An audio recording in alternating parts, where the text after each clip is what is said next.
YouTube, Michelle here with Paladin Global Market, and today I'd like to teach you how to use your My eBay app, your seller app, to help you to discover whether this is a good item to purchase to resell or not. Let's get started. So first of all, on your smartphone device, I use an iPhone, you'll want to download before you go out looking for inventory, you want to download your eBay app. Once you have your eBay app, you'll also want to make sure you already have your eBay account started. And then you're going to go from your eBay app, you're going to select home. Once you select the home button, I'm sorry, through this video you're going to see me looking down at my phone, but you'll see it also on the video screen for you to see easily as well. So you're going to select home. Once you have an item, let's say for example, I have this SanDisk memory card and it has a UPC symbol on the back. So I'm going to select the home button, and then there's going to be a search button at the top that says search for anything, and then there's going to be a little icon with a camera. If you click that camera, now this only works for items where you have the UPC code. So you'll select that and you can actually scan that code and it'll populate everything that has that is for that item, that UPC, that has been entered into eBay, whether it's been listed, sold, or it's a listing that completed but it didn't sell. Once you have this scanned and in your system, then you're going to select at the top right, there's a button that says filter. You're going to scroll down until you find sold items. This is huge because think about it. Anybody can post on eBay how much they want to sell an item for. It doesn't mean they're going to get that. Doesn't mean they're going to sell the item for that or someone's going to be willing to pay for that. But you want to see the sold items because you want to see what is the current online demand and what are people willing to pay and what are they paying for this specific item. So you click the sold items and you hit done. Then to refresh your screen, you'll pull down the screen once and it'll refresh for you. And then you're going to see all the items that either have sold or completed listings. A completed listing is a listing that has been listed but has not sold and is still on eBay's platform under that selection. So the items that have sold, you'll see at the top of it, it'll actually be in green and it says sold and it'll say the date that it sold. That's very important. And then it'll also in green will show the amount that it sold. And then it's very important to look underneath that to see how much shipping that buyer paid because that all goes into the final cost for this item. So for instance, on this one, this memory card, I'm seeing that on January the 24th, one of them sold for $29.99 with free shipping. And this was a new item. But if I scroll a little bit further down, I see one that sold for January the 23rd, but it is marked pre-owned. And that one sold for $19.99. And they had the buyer pay $3.95 in shipping. So there's two things that I consider when I'm looking at that. One, there's a good demand for this product. The reason is because they've sold within 2 days or 1 day of each other, excuse me. Another thing you want to look at is the value between the brand new item and the pre-owned item when you're deciding how much the item that you have in front of you that you're considering, do you want to purchase this to resell?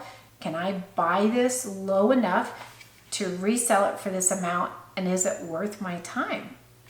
So let's say I am in, I don't know, Office Depot, and they have a big sale going on right now, and I have coupons and I have rewards and I can really get this price down. Let's just, for the sake of an example, let's say I'm able to hit this on a Black Friday and I get this thing for $5. Then would this be a good item to resell? Well, looking at my app while I'm in the store and I'm looking at these, yeah, it would. If I can buy this item for $5, just for example, and its current market value is showing this brand new item that has been unopened and unused is selling for $29.99 with free shipping, yep, I would buy it. It'd be worth it. I mean, it's not something that is going to make you rich off of, but these are the staple items that are going to keep your business going, a little bit here and a little bit there. I'm not going to say no to it. It's a quick and easy sale. So these are some tips and tricks that I have learned using the eBay app that has really helped me to learn when I am right there on the site looking at inventory. Do I purchase this or do I walk away? Is to see what are people willing to pay for it, what are people paying for it, and how many times is this item being sold currently? Is it being sold daily? Is it being sold weekly? Is it barely being sold at all? These are all things that are going to factor into, do I buy this item or do I just walk away? Another thing that I'd like to review on your app, so on your eBay app, let's say you're at a garage sale and you have an item that is out of the box, the original box, because it is a used item and there is no UPC code to be able to scan. What do you do then? Easy. So when you're on your eBay app, you'll select the home button, and then at the top you'll see the search, the magnifying glass, and it says search for anything. And then remember, that's the same bar that has the icon, the camera icon on the side. You're not going to hit the camera icon this time because you don't have a UPC code to scan. You're simply going to type in the keywords or simply the name of the item. Let's just say I found a Canon camera and I know it's a 70D camera. I'm going to type in Canon 70D EOS camera.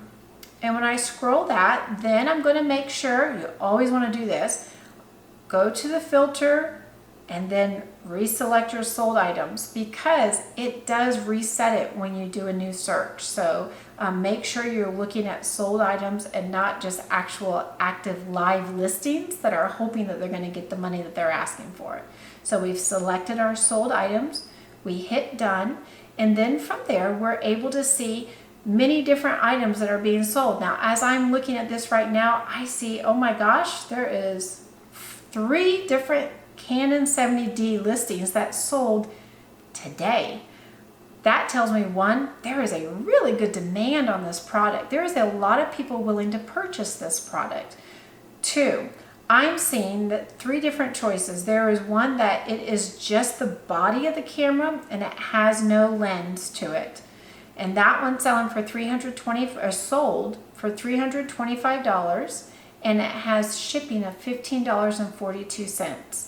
The next one I'm looking at says it's the Canon 70D, but it is a bulk set. They have a camera bag, they have lenses in this, they have, let's see what else we've got. They have a tripod stand on it, they have a microphone, they have the battery charger. There is several items, and this one says that it sold for $369 and someone paid $38.95 in shipping. That is quite a bit different than the one above.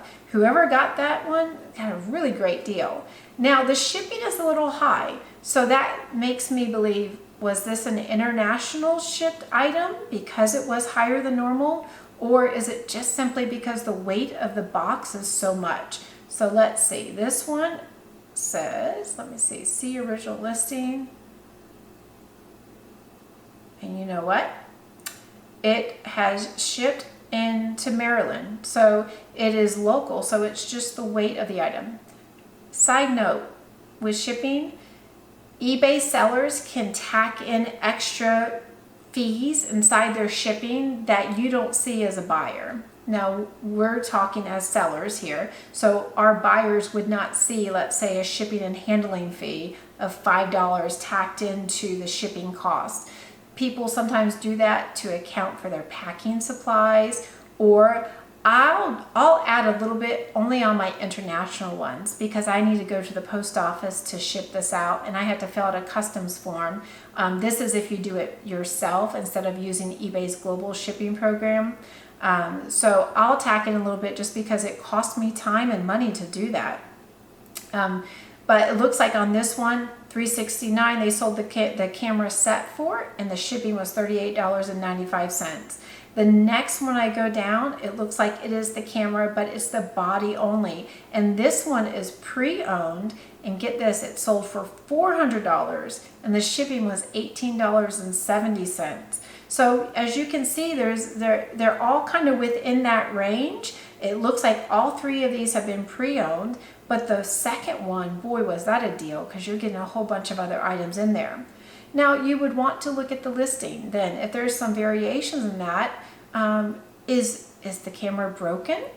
Is there nicks on that lens that's not on the others, or the others didn't have lenses? You want to compare your apples to apples. So if you're at a garage sale and you're looking at a Canon 70D and you're wanting to see, is this a good item for me to purchase? Does it compare to the comps or the comparables that are currently on eBay through your app under the sold listings?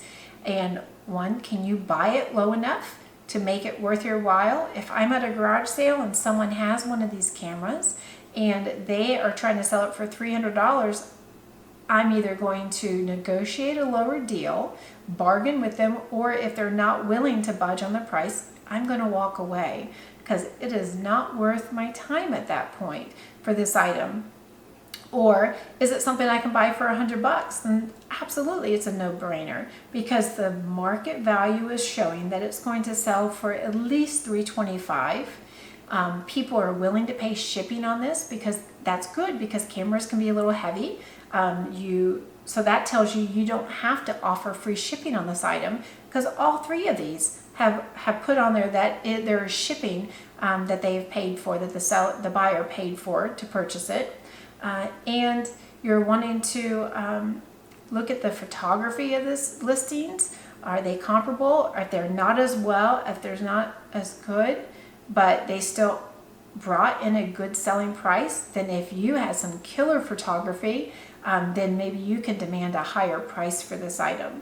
So those are just some tips and tricks that I have learned when I am at different areas to source inventory, whether it's used inventory, whether it's new inventory, or whether I'm selling for my consignment clients, that whether this is a good item to either take my time to sell for somebody else or to put my money out and purchase in hopes to resell and make a profit. So I hope that helps you. If you have any questions, please leave it in the comments below, and I will be happy to get to those questions in further videos. And if you would like to be alerted when I post new videos to my YouTube channel, please subscribe and you'll get a notification for that. I really appreciate you watching. Again, this is Michelle with Paladin Global. Have a wonderful day.